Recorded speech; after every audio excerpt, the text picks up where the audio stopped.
Hi, Nick Anderson here, Support Manager for SLGenie and TE Browser.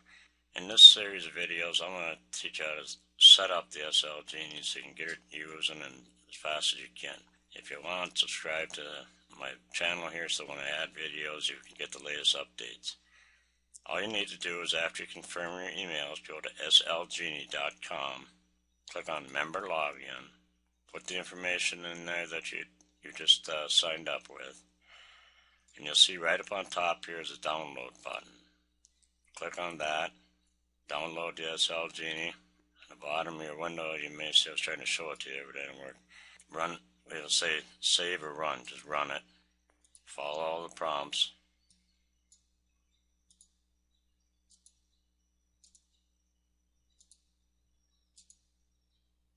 I know it should put a shortcut on your desktop, but I have been helping people and so notice that it don't.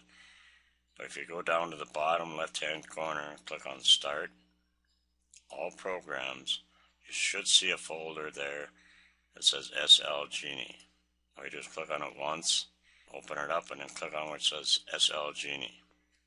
Put your username and password in there. You can save my details so it's on there all the time. And then put Login. One thing I forgot to mention there was if it's showing up in your programs file, all you do is right click on it and create a shortcut for it.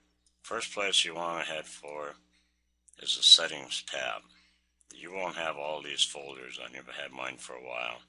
You only have an inbox and a spam, but we'll cover that later. You want to go to the Settings tab, and what you'll find over here is the information, the general setting up. Recommend you start out with the check mail interview, adjust that for at least 60 minutes or so to give yourself enough time to get it set up. You'll want to check mark in the delete messages by credit level. What does that mean? That means the max numbers of credits you need to mail off to the max members at your level. You want to check mark in the keep accounts active. Also about this credit level, I recommend you start out about 3, but that's adjustable at any time you want. I really don't see much of a reason to have it any higher than 3, but that's something you can play with. Retrieve non-credit SL messages. That means some of the emails that you get in there are not credit-based, they don't have a link in it. SL Genie will automatically delete it. And one thing I want to explain here is you need to have 3 email accounts when using SafeList. One for the list to call for the SafeList, one for contact for SafeList, and then one for anything not concerning SafeList. If you don't, you're going to lose your business emails, your personal emails, and everything if you have that connected with SafeList, believe me.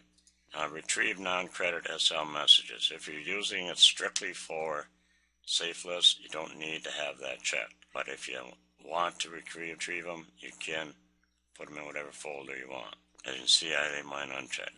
Delete messages on credit URL load. You want that. Definitely check so it deletes it when you earn your credit. It automatically delete it. Extra serve time, I have mine set at 2. Depends on your internet speed. You may want to have it up higher. Minimum mailing credits, I'd set that at 0. It's made so that you could have you could decide how many email credits before it even shows up when it comes time to mailing. Now, some databases got problems sometimes and it doesn't update like it should, and if it's not updating, then it don't show up. That's why I left that on 0. The integrate with Bitly, I'll have to cover that on another video. Credit levels here, you can play with them colors if you want. But whatever you do, whenever you change anything in this area, always hit save. Next thing we'll do here is get your Gmail account set up. In the first box on your mail server, that'll be pop.gmail.com. I recommend you use Gmail accounts. They're way better in a lot of ways, even the SafeList too. Now, one thing I want you to understand on the username is it has to be your complete Gmail account. You know, your username at gmail.com. Of course, your password is your password. This is just as if you're going to Gmail and logging in. That's what that password is for Gmail. And then a check mark in the SL Accounts tab. And you come down and hit the Save button on the bottom corner there. This here. Then you want to come to the Read Inbox and hit the check mail just to make sure. If everything's set up right, you have to go to that email account. Now if it's not set up right, you'll get an error message. It'll say cannot connect to popgmail.com, whatever it is, and then you have to go back into the settings tab and adjust that. That's the only reason it will not go. And the biggest problem is people don't put the @gmail.com, but we are human, can make mistakes. I hope this helps.